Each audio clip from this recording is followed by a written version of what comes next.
meet the Union Village at Talladega. So we're going to show a little bit of the cross streets here. And actually, yeah, right behind that. So there's your introduction when entering the village. You'll make sure you're at the right place. And you can see, we'll go ahead and pause it right there for a second.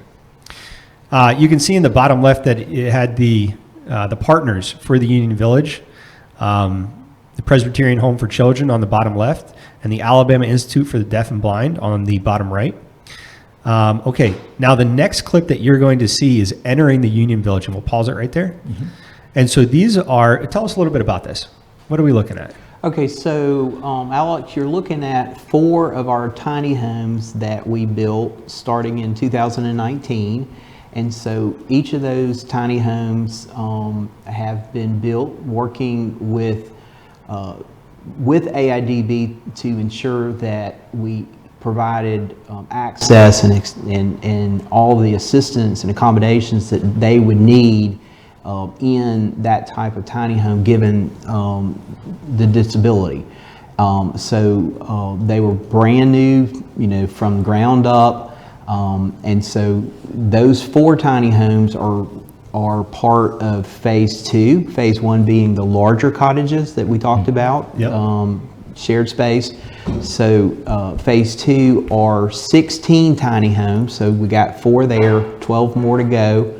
Already moving down that path quickly. And they're going to be to the right of what we're looking at now. They will be, imagine you've got 2 duplexes there, and then imagine a duplex back behind it, and then, or 2 duplexes, and then 2 duplexes on both sides. So you have a inside courtyard, mm-hmm. yeah. So that picnic table and sidewalks, and what we're trying to do is further build community. Yeah. And so those kind of maybe pods, so to speak, of 8 yep. are going to ultimately populate that entire space.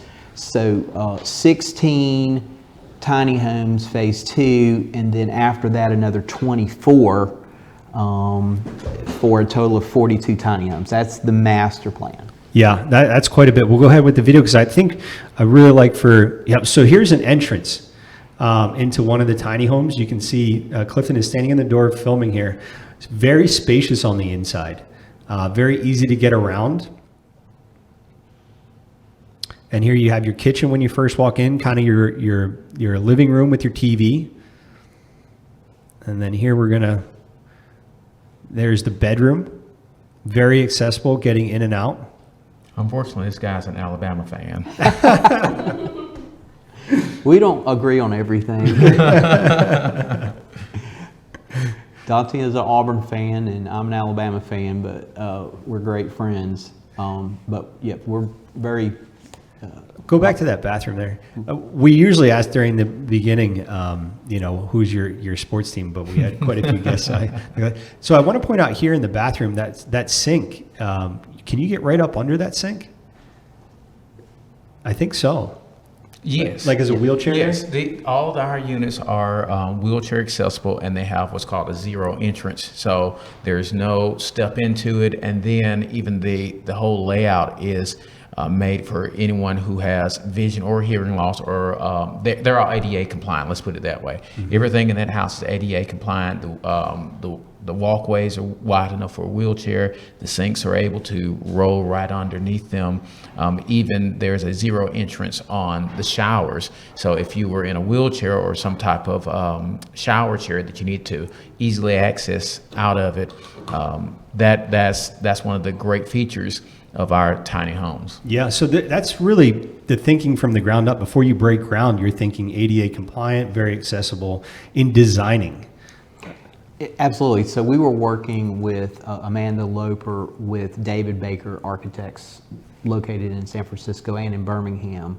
And so these are totally designed for the residents that are coming here. Yeah.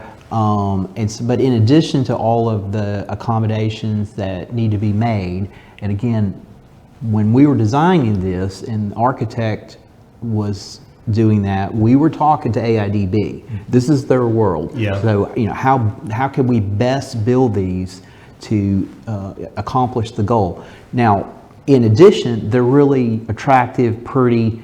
These floors are finished concrete where they do the painting and everything. So they're really beautiful floors, but they're easy to clean. Yeah. And so, Oh, gosh, I love that.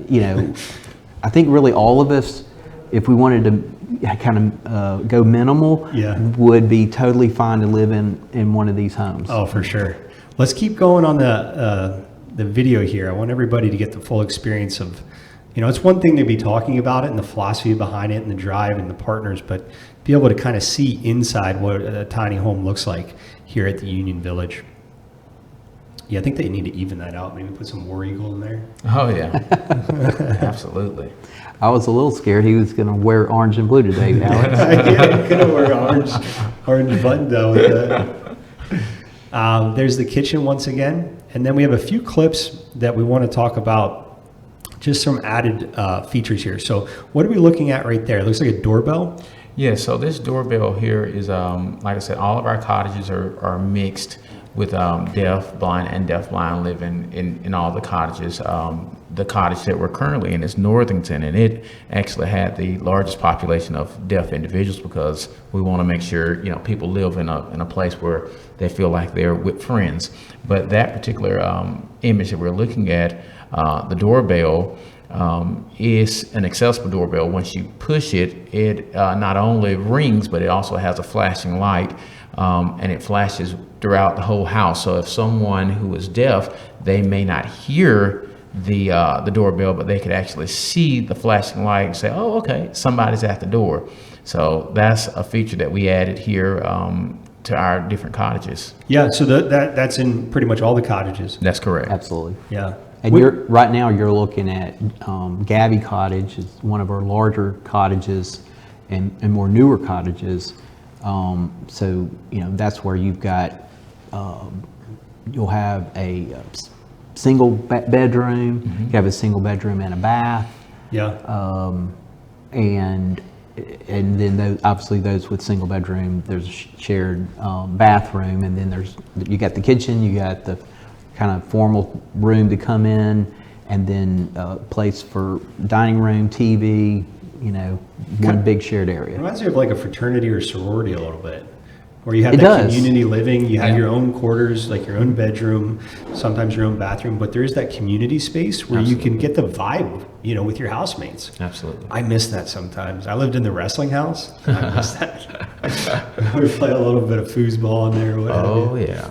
Do you guys have any like billiards or anything like that? We do have an activity room, and we've got foosball, and then we got some exercise bikes, and we've also have some outdoor activities. We have basketball, and it's crazy that you think, oh, blind people play basketball? That was one of the asks is like, hey, can we get a basketball court? So we have a court outside and some different activities to keep our folks engaged. Yeah, well, being physically active is so important, I think, Yes. to a long life, and having that competition in team sports and kind of bumping off each other.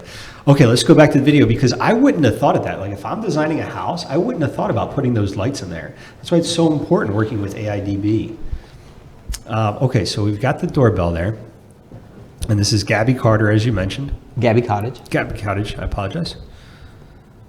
Yeah, go ahead. Talk about So this, one thing that we want to talk about is that all throughout Union Village, we have Braille. If you've ever gone into a hotel room or anywhere else in the public, you'll see these little dots, and that is Braille. And so we have, I don't know if you can really tell, but if you look towards the bottom of it, you'll see it's raised dots at the bottom of that sign.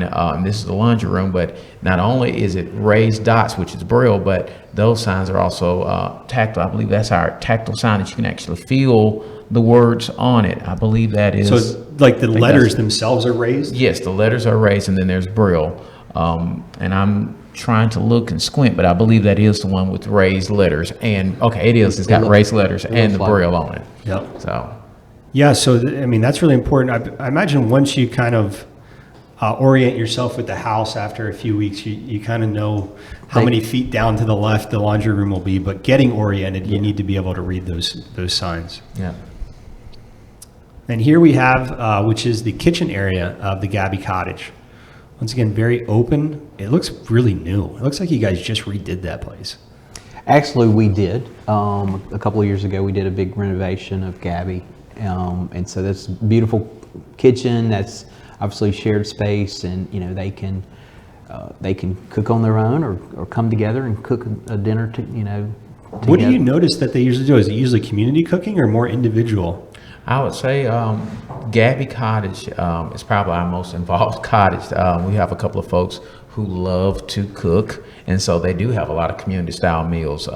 Like Barbara said, a lot of them will go to Walmart and go shopping. They'll have spaghetti tonight, and then one guy's like, "Oh, well, hey, I'll cook spaghetti tonight, or I'll barbecue, or I'll cook a Sunday dinner with collard greens and black-eyed peas and baked chicken." So community meals is definitely a big piece of the Gabby Cottage. That sounds like a place I want to be. Oh yeah. I mean, the big, this another big part of this whole Union Village community concept. Yes, we're here.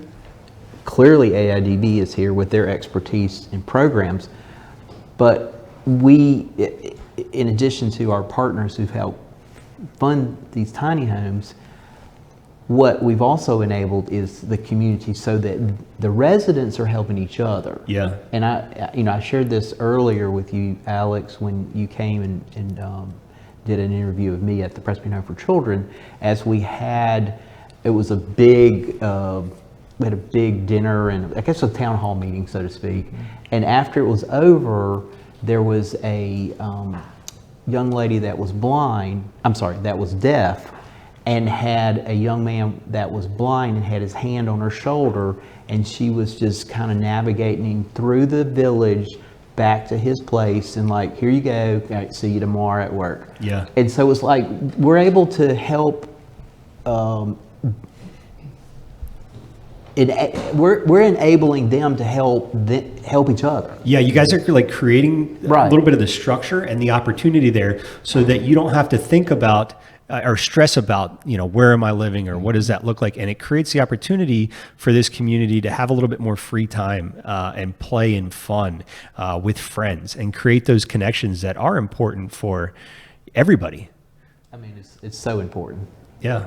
But to take away some of those maybe challenges and pain points of finding affordable housing, finding places that are accommodating, that their services can still be delivered to, just taking away all that stress and fear is a really big part of it. And so AIDB has a full-time residential manager here at Union Village, part-time nurse. Mm-hmm. We have we co-fund a full-time maintenance custodian person, and so to keep everything nice and fixed and all of that. And of course, Dante and his team at the regional center, they're serving these same type of individuals throughout this community and beyond, but it has to be easier to have residents in one place to be able to give them even more. Yeah, and close by. Let's go ahead and finish off that video there. I think we have a few more shots. Let me just see. Okay, so there we're at the new kitchen. Pause it there, right there. So which house are we looking at there? Kind of putting you on the spot. Okay, so yeah, that should be the front of Gabby. Okay. Yeah. Yep. So there you can see this is one of the original buildings here. It's not one of the new tiny homes. Right. But they're expanding on this. And we can keep going there. Yeah. So how many people live in Gabby? In Gabby, we have 8 rooms, and that cottage has the most, with private baths. Different cottages have private baths and shared baths, back to, like you said, in the college dorm. Mm-hmm. But this one is the creme de la creme. Okay, so if you're thinking about moving here and there's an opening, you want to go to Gabby. Oh yeah, absolutely. And there you can see kind of the entrance and exit. There you have Gabby on the left, and then you have the tiny homes on the right. So you can kind of get a feel for it. Hey, I want to mention that too.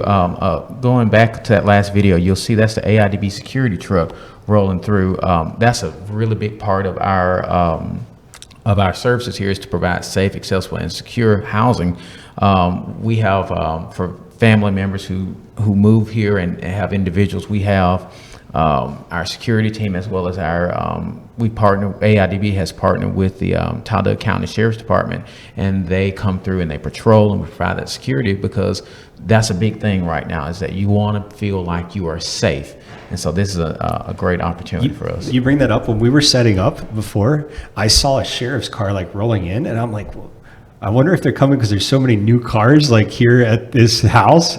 I often tell our team, we talk about, is that we have so many souls at stake, and we take that very seriously to provide safe and accessible housing for our community. So having AIDB security as well as local law enforcement that is just driving through here really helps us create that safe, secure environment. Yeah, and that's crucial. Everybody deserves to be in that environment. Clifton, I'm going to put you back on the video. I apologize, but we're going to go ahead and finish that out here. He's trying to do it at a different angle. It's a little bit tough. There we go. And so this is go ahead. So this is where the new building is going to be. Right. So where you're seeing the area that mostly dirt, Back and forth there. there behind, we've already replaced, originally was farmland. So we've already, with respect to the remaining 12 of phase 2, so 16 tiny homes, got 4 built, 12 to go. We've already replaced all of the dirt, so that we're ready to build on top of that. You guys have already done the land development. Yes, yes. Now it's on to building. Yeah, we've already worked with building and earth, and then had, everything's ready to basically, to pour slabs. So what we're looking at right now is going to look totally different in a few years. Absolutely. Absolutely. You're going to have a significant addition of tiny homes, but in the middle, you're also building a community center where you're going to be able to have picnics. You're going to be able to chat with friends outside under umbrellas, maybe a fire pit, do some s'mores, Sure. Absolutely. those kinds of things. And in between, back on the existing tiny homes that we have, you see a shared patio. So that's already a place of community, where, they can come together and just in between there. Yeah, you can see in between. It's a shared, where they've got their kind of, Well, it feels chairs like out. you could park like 2 cars there if you had 2 side by side. It's quite spacious. It is. There's opportunity for some gardens out there, stuff like that, maybe growing some tomatoes. Are Absolutely. you guys going to get into like gardening, huh? We have actually done that. Last year we did some raised beds. We partnered with Bicentennial of Alabama. We've got I think AIDB got some grant funding, and we're able to do some raised beds for tomatoes and some vegetables, and we had a lot of great thing, and it had a lot of produce come up. And anybody who gardens, that often you'll get more produce than you can eat. Yep. And so we're constantly trying to give it away and get rid of it, but just building that sense of community and, like you said, staying active and staying healthy. We want to expand that. Yeah, We're I ready think to- that's so important. I don't have a garden right now, and